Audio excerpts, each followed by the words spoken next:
Hi guys, and this is our lecture number I think 6 of income and expenditure, sorry, income and employment account. income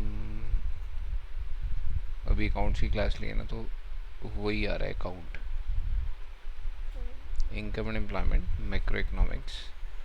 so last class में हम लोगों ने fiscal policy के बारे में बात करी थी, how to correct excess and deficit demand. आज का जो टॉपिक है that is monetary policy.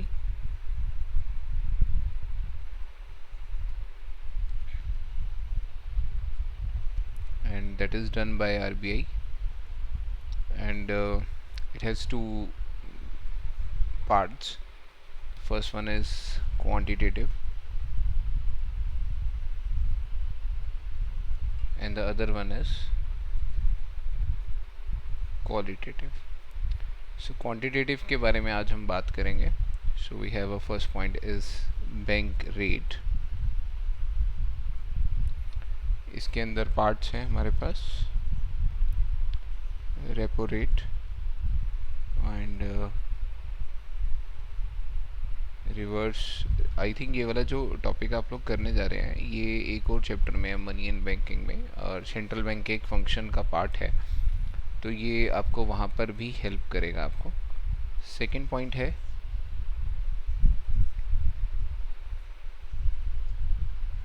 Open market operation and the third point is legal reserve ratio. So these were the three parts of quantitative techniques to control the excess and deficit demand. And अभी हम बात करते हैं bank rate की.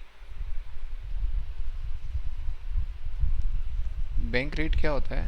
Bank rate, अभी for the sake of simplicity I will take RBI as a central bank. RBI और commercial bank हम ले लेते हैं. सो आरबीआई चार्ज करता है इनसे लोन लेने के बदले में कि if you want to take loan RBI से, सो आरबीआई हमसे चार्ज करेगा. That charge name is known as bank rate. अब now the situation is we have inflation, या we could say the excess demand. Excess demand क्यों है? Because the people spending more, लोग ज़्यादा खर्च कर रहे हैं. तो लोग जब ज़्यादा खर्च कर रहे हैं, शायद कोई उनको पैसे दे रहा होगा, कोई बैंक लेंड कर रहा होगा या क्रेडिट कार्ड फैसिलिटीज़ वगैरह दे रहा होगा, तो कमर्शियल बैंक से पैसे सीधा पब्लिक के पास जा रहे होंगे इंटरेस्ट रेट के ऊपर. ठीक है. अब आरबीआई क्या चाहता है कि ये जो फंडिंग हो रही है पब्लिक को वो ना हो या कम हो. तो आरबीआई क्या करेगा, यहाँ से बैंक रेट बढ़ा देगा. तो बैंक रेट बढ़ाने से क्या होगा, कमर्शियल बैंक फिर अपना इंटरेस्ट रेट भी रेस कर देंगे.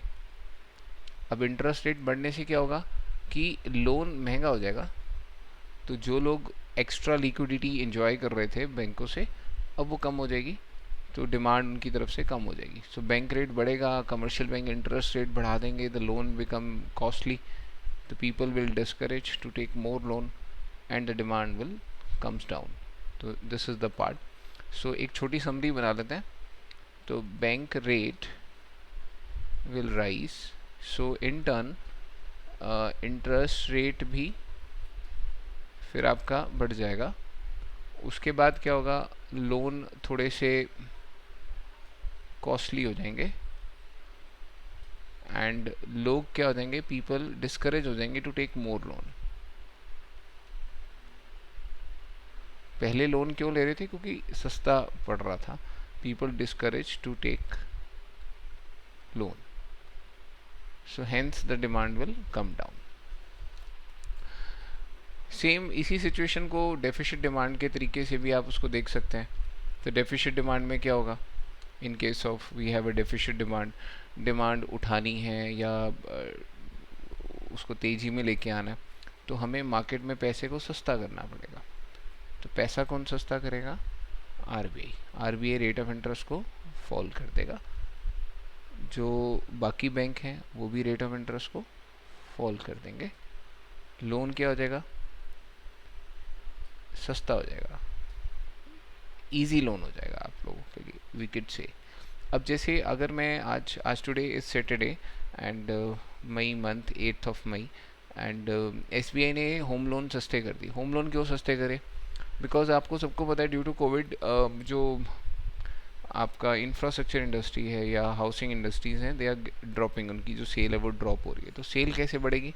जब लोगों को सस्ता पैसा दिखेगा कि एस बी आई सस्ते रेट पे दे रहा है, 6% रेट पर वो आपको पैसे दे रहा है। 6% कुछ भी नहीं होता महंगाई के आगे।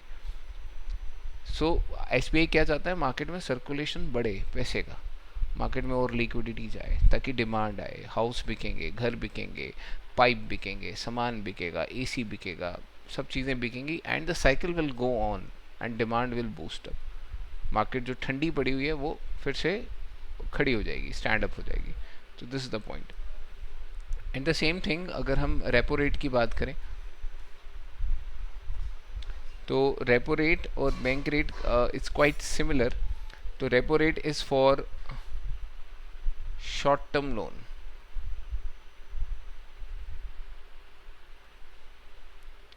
शॉर्ट टर्म लोन, जैसे bank rate is for longer term and repo rate is for short term.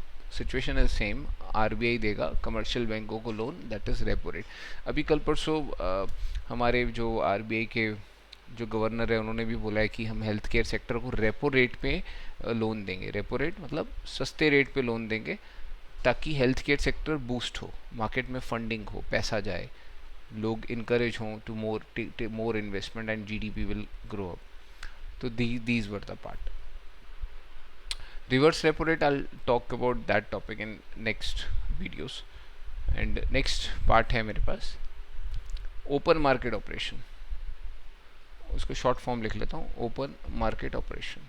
ठीक है, अब we have RBI, so and here is public and this is bank. ठीक है, ध्यान से समझना इस बात को। आरबीआई क्या चाहता है? मार्केट में एक्सेस डिमांड कम हो, इन्फ्लेशन कम हो। इन्फ्लेशन तभी कम होगा जब इनके पास जो फंड पड़े हैं वो आरबीआई के पास डाइवर्ट हो जाए, वो बैंकों में ना डाले ताकि बैंक आगे लोन ना दे पाए।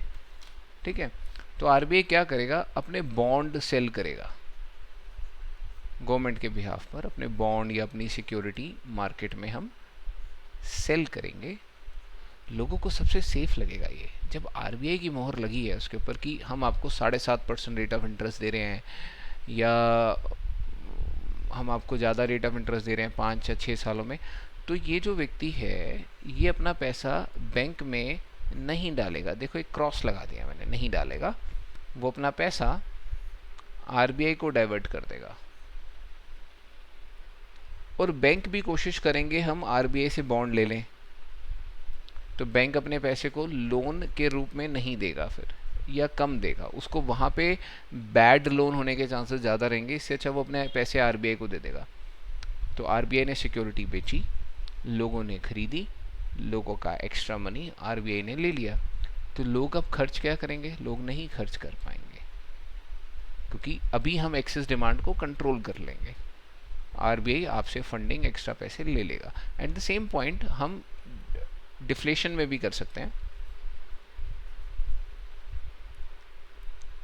डिफ्लेशन अपने बेचे हुए बॉन्ड्स को वापस खरीद लेगा कि मैंने बेचे थे, मैं आपको ज़्यादा पैसे दे के ले लेता हूँ आपसे। तो बंदा कहेगा ठीक है आप मेरे को पैसे दे दो, मेरे जहाँ लॉक इन पीरियड था वो हम कम कर देंगे। तो आरबीआई अपनी बेची हुई सिक्योरिटी आपसे वापस ले लेगा, आपको पैसा वापस कर देगा, आपको फंड वापस दे देगा। तो आप वो पैसे से वापस मार्केट में डिमांड उठ जाएगी। तो open market operation is like this. So guys, anybody could face doubt in this, so you could watch video repeatedly, and in case if the problem persists या टॉपिक में प्रॉब्लम आती है तो you could directly send me a message नीचे मैं video में डाल देता हूँ, पिछली वीडियोस की लिंक भी मैं बीच में डाल देता हूँ। तो थोड़ा थोड़ा समझ रहा हूँ यूट्यूब को, एंड इट्स गुड। नेक्स्ट है लीगल रिजर्व रेशियो।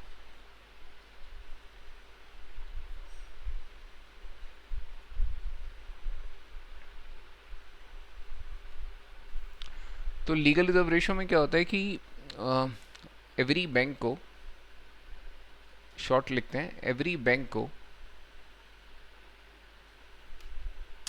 अपने डिपॉजिट का 1%, 1% एज रिजर्व में रखना पड़ता है। That is called legal reserve ratio. ठीक है, रेस्ट ऑफ द मनी आप मार्केट में उधार पे दे सकते हो। तो हर एक कमर्शियल बैंक अपने डिपॉजिट का 1% रिजर्व में रखता है। अब रिजर्व के दो पार्ट है मेरे पास, the one is cash reserve ratio, other one is statutory liquidity ratio. अब ये जो रिजर्व है, अगर आप सेंट्रल बैंक को देते हैं, जो भी आपके डिपॉजिट का रिजर्व है, जैसे सपोज करो 1000 रुपीज़ आपके पास डिपॉजिट आया, तो आरबीआई ने बोला कि सीआरआर 10% है, लेट सपोज, एंड एसएलआर 10% है। सो आप 1000 में से 100 रुपीज़ आप सेंट्रल बैंक के लिए रख लोगे और 100 रुपीज़ आप अपने पास रख लोगे। तो एसएलआर का मतलब होता है कि आपको अपने पास लिक्विड रखना है थोड़ा सा, क्योंकि जिसने डिपॉजिट कराए हैं वो पैसे वापस मांगने भी आएगा। तो 1000 में से 100 आपने यहाँ रखवा दिए, 100 यहाँ रखवा दिए, रेस्ट ऑफ द मनी 800 रुपये बची, आप मार्केट में लोन दे सकते हो। लेकिन अब मार्केट में इन्फ्लेशन है, महंगाई है या डिमांड ज़्यादा है, तो आरबीआई चाहता है कि ये 800 रुपीज़ मार्केट में ना जाए। तो वो क्या बोलेगा, रिज़र्व बढ़ा दिए भाई, कि अब आपको कंपलसरी ज़्यादा रिज़र्व रखना है। तो लेट्स सपोज 10% और रिज़र्व रखना है, तो इस 1000 का 100 और आप यहाँ रखवाओगे, तो टोटल 200 तो आपने सेंट्रल बैंक को दे दिया। वो कहता है 100 आप अपने पास भी रखो, और तो टोटल 200 यहाँ पे और हो गया। तो टोटल मिला के 400 रिजर्व हो गया। तो अब आपकी लोन कैपेसिटी कितनी हो गई, 600। ये बहुत बड़ी बात होती है कि मार्केट से आप पैसों को, जो पैसे की टूटी है वो थोड़ी सी आपने स्लो कर दी, कि पानी बाहर ना गिरे टब से। समझ रहे बात मेरी, एक बाल्टी भर गई है, उससे पानी बाहर ना गिरे, तो क्या करेंगे आप टूटी का जो फ्लो है वो कम कर दो, तो बाल्टी में पानी कम जाएगा, बाल्टी खाली हो जाएगी, तो फिर टूटी को थोड़ा सा फ्री कर देंगे, सिंपल। तो this is legal reserve ratio. तो एक्सेस डिमांड को कंट्रोल करने का एक तरीका है ये। तो इट डजेंट मीन कि एक्सेस डिमांड इससे कंट्रोल हो जाएगी, क्योंकि ऑल्टरनेटिव बहुत सारे होते हैं मार्केट में हैक्स के लिए या मार्केट में लिक्विडिटी जाने के लिए। बट ये गाइज आप लोगों के लिए सिर्फ एक सिंपल पॉइंट है मैक्रो इकोनॉमिक्स के। इन 12th इसमें डीपली वर्जन्स नहीं है, जब आप ग्रेड कोर्सेज में जाएंगे you will get to know the more about the macro economics aspects. अभी बहुत सारे सवाल दिमाग में ज़रूर आते होंगे कि ऐसा होगा, वैसा होगा, ये होगा, तो फिलहाल के लिए उन क्वेश्चंस को आप ब्रेक लगा सकते हैं। या अगर बहुत ही ज़्यादा क्यूरियोसिटी होती है तो मैक्रो इकोनॉमिक्स के ऊपर बहुत सारी वीडियोस अवेलेबल हैं यूट्यूब पे, you could go that and. But अगर आप सिर्फ स्टूडेंट बेस पे अगर आप सोच रहे हैं तो दैट्स एनफ टॉपिक। तो लीगल रिजर्व रेशियो, तो we have done the 3 topics today, bank rate, open market operation and legal reserve ratio. So guys एक बार आप लोग इन वीडियोस को देखना, पसंद आए तो लाइक करना, ना पसंद आए तो फिर भी कोई कमेंट लिख देना कि यार हमें ये वीडियो में ये पसंद आया है और ये नहीं आया सर, कुछ इस टॉपिक के ऊपर वीडियो बनाएंगे।